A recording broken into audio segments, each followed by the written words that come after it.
అందరికీ నమస్కారం అండి. వెల్కమ్ టు స్వంటీ టాక్స్. ఈరోజు విషయం ఏంటంటే 4-5 రోజుల క్రితం ఆంధ్రప్రదేశ్లో ఒక అద్భుతం జరిగింది. దీన్ని కొంతమంది గమనించారు, కొంతమంది గమనించలేదు.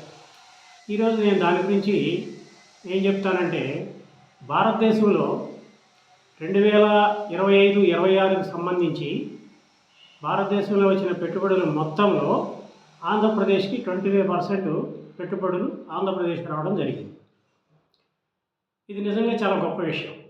ఎందుకు అని అంటే, మన తర్వాత ఉన్న స్టేటు 13% మాత్రమే సెకండ్ ప్లేస్లో ఉంది. మనం 25% పెట్టుబడులు గ్యాదర్ చేయడం జరిగింది. వాస్తవానికి మనం 2014లో విభజన జరిగినప్పుడు ఆంధ్రప్రదేశ్లో కట్టుబట్టలతో వచ్చినట్టే అనుకోవాలి. ఎందుకు అని అంటే, మనం కూర్చోవడానికి చైర్ లేదు, అసెంబ్లీ లేదు, సెక్రటేరియట్ లేదు, హైకోర్టు లేదు, పరిపాలనా భవనాలు ఏవి కూడా లేవు. అలాంటి స్టేజీ నుంచి ఇవాళ భారతదేశంలో పెట్టుబడుల్లో సాధించడంలో నెంబర్ 1 స్థాయిని ఈరోజు మనం సాధించాము అని అంటే ఒక రకంగా ఆంధ్రులు గర్వించదగ్గ విషయం ఇది. ఇంకొకటి ఏంటంటే, దీన్ని చూసిన తర్వాత మనం ఆంధ్రప్రదేశ్ నుంచి నవ్యాంధ్రప్రదేశ్గా మారి, నవ్యాంధ్రప్రదేశ్ నుంచి స్వర్ణాంధ్రప్రదేశ్గా అడుగులు పడుతున్నాయి అనడానికి ఇది ఒక ఉదాహరణ. ఇదే కాకుండా ఈ మధ్యనే మనం భోగాపురంలో జనవరి 4వ తారీఖున ఎయిర్ ఇండియా విమానం టెస్ట్ రన్ చేయడం జరిగింది. అది కూడా ఒక శుభ పరిణామం. ఎందుకు అని అంటే, మనం ఇంకొక 3-4 మంత్స్లో భోగాపురం ఎయిర్పోర్ట్ని ఓపెన్ చేసుకోబోతున్నాం. ఇది ఉత్తరాంధ్రకి ఒక గ్రోత్ ఇంజిన్ లాంటిది. అభివృద్ధి పరంగా ఇది చాలా ఉపయోగకరమైనది.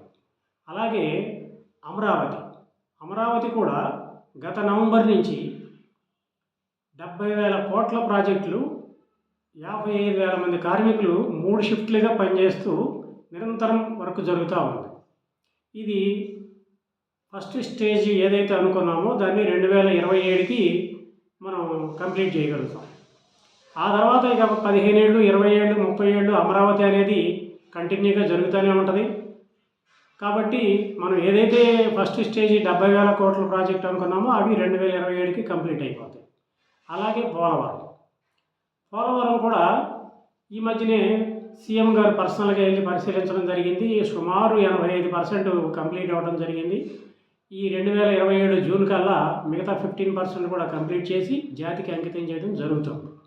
దానివల్ల కూడా కొన్ని లక్షల ఎకరాలకి సాగునీరు, కొన్ని లక్షల మందికి త్రాగునీరు, ఆంధ్రప్రదేశ్ మొత్తం ఆ జలాలు పారుతూ ఉంటాయి. ఇవన్నీ కనుక కంప్లీట్ అయిపోతే 2027కి మన ఆంధ్రప్రదేశ్ స్వర్ణాంధ్రప్రదేశ్గా మారడానికి మొదటి అడుగు పడుతుంది. దీంతోపాటు ఇప్పుడు గవర్నమెంట్ కొత్తగా అమరావతిలో ఇంతకుముందు తీసుకున్న 33,000 ఎకరాలే కాకుండా ఇంకొక 20,000 ఎకరాలకి భూసేకరణకి ప్రయత్నం మొదలుపెట్టింది. అది నిన్ననే మొదలుపెట్టారు.